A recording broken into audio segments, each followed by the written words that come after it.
So we have been working on prototyping our Catemin, and Maddie, you want to turn it on, and Joshua, you want to play the part of the cat? Sure. Alrighty, let's turn this thing on.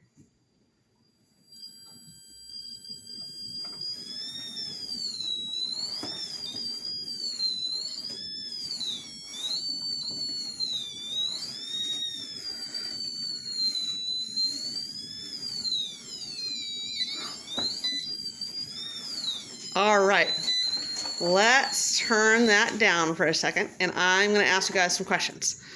All right, so let's take a look at our circuit here. And Maddie, when I asked you to turn it on and off, what did you do? I turned this potentiometer. Good. And that increased the volume and lowered the volume. It's actually on right now. It's super quiet. Good. And Joshua, what kind of sensor are we connected to there?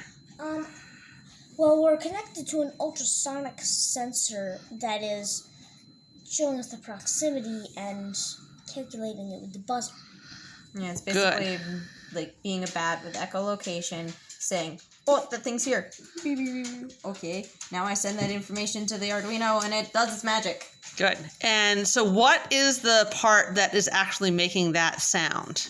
This, Buzzer. I forget which buzzer we used. Was it a passive buzzer or an active buzzer? I think we have a passive buzzer on there right now. We've used both as we were messing around, and we also used a speaker that we pulled out of a little toy. But didn't seem, no, stick around. But that didn't really seem that better. So we have a better speaker on the way. So is it exactly what we're after? No. Not really. I mean, like, it's kind of a annoying loud sound, and, like, it's not the prettiest. It's kind of whiny, Yeah, right? It's really whiny. So we're thinking about trying to find a way to turn that into piano notes, which are much less. Right. So that's actually what we were trying to do. Yeah. We thought we were doing a good thing by, I had found an Instructable that was like, oh, build an ultrasonic theremin in 4 easy steps. Well, it turns out that was actually 4 torturous, horrible steps that highlighted for us how much we don't know about programming in C++ and Visual Studio and openFrameworks and the OFX Maxim add-on, also known as Maximilian. So I spent a lot of hours over the past couple of days messing around with those things, right? And turned out that I've learned a lot about those things that might be useful, but ultimately I've decided that openFrameworks is evil.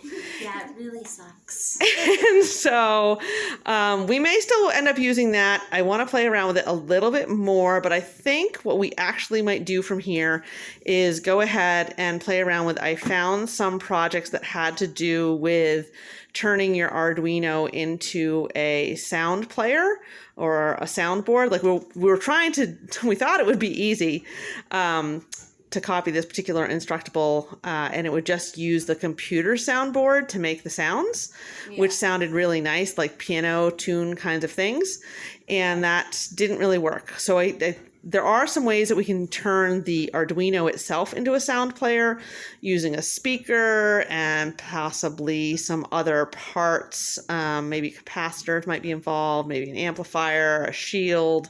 So I got to poke around with that a little bit more.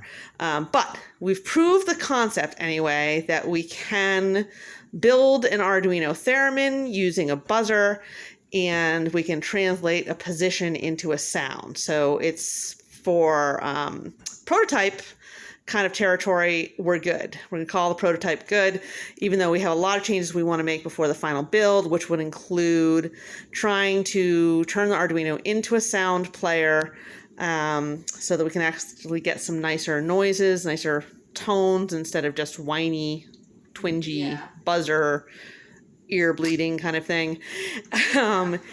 And we also want to put it into a box. And why do we want to put it into a box?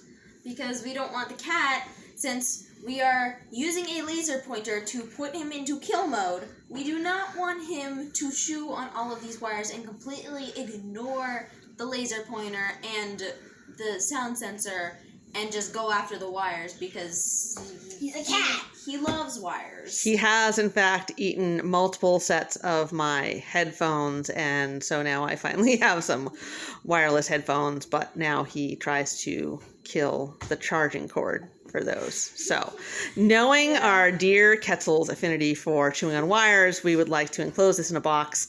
And to that end, that would be another reason it would be great to use the Arduino as the sound player instead of being connected to the computer, because then we could just wrap everything up nice and neat in a little box and not have any wires exposed. And we could either just use a battery to power it, or we could plug it in.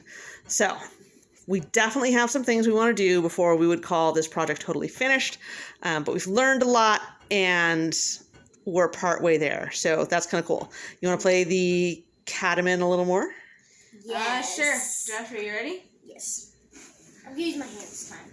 I don't know if that's a good idea. Alright. Seems to work better with a big surface, so that might be another challenge we run into with the cat. Yeah. When we use our hand, it gets some intermittent bad readings that like make a different sound. So Let's show them what it sounds you like. want to do it with your hand? Yeah. All right. Okay. Get ready for some annoying sounds, people.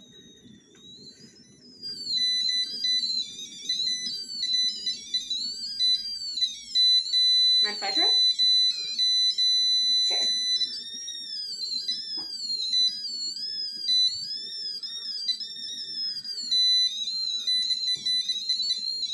The big beep beep beep. Yeah. That's the problem. It seems to happen more with a smaller object that's being detected. So I'm not sure what we're going to do about that, other than having the cat wear a box. But that he's probably not going to like that. So I don't know. We'll see. That might just be part of the characteristics of a Catemin. And I know we did play around a little bit with using delay as well to make it more like separate notes instead of a continuous spectrum of frequencies.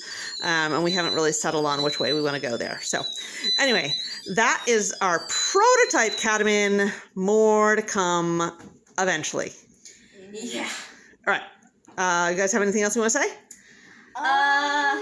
Nothing else than hope you enjoyed the music. Oh, that was so punny.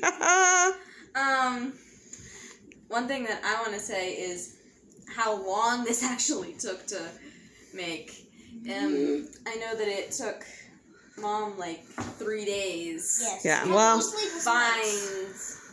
like Frankenstein together various codes and things Yeah, to make this. we ran into a lot of problems. I installed Visual Studio 2019 and then reverted back to 2019 to work with openFrameworks, or sorry, 2017. And then I thought maybe that was the thing that was giving me problem communicating to the soundboard. So then I upgraded to 2019 again, and then I reverted back to 2017 one more time. And Visual Studio takes like 3 hours or so to unload and reinstall. So doing that 4 times was not my favorite part of this by far. And so, yeah, we never were able to get the Maximilian add-on to interface with the soundboard and cause the soundboard to make noise at all. We did get all the code to compile finally, but that's why we ended up reverting back to just using the Arduino itself to generate the sound instead of trying to do that through openFrameworks. So, but we did learn a lot. And the other thing we learned today was that the tone library can't be used at the same time as the ultrasonic library because they both are programmed to use the same pins. So a lot of people use tone AC, and we ended up moving over to new tone, and that was the one that finally worked for us. So definitely a learning experience. I wouldn't say it was a lot of fun, but we did it. And so now... That is an accomplishment of its own, and Yeah. I am making a celebratory pastry. Yes, we're going to have baked goods of some sort, a cake, some brownies or something. And And decorating them. yes. And then we can, and then tomorrow we can play around with torturing the cat. Yeah. All right, I think that's it. It's been a great course. We've learned a lot. It's been a lot of work, but definitely inspiring and very cool.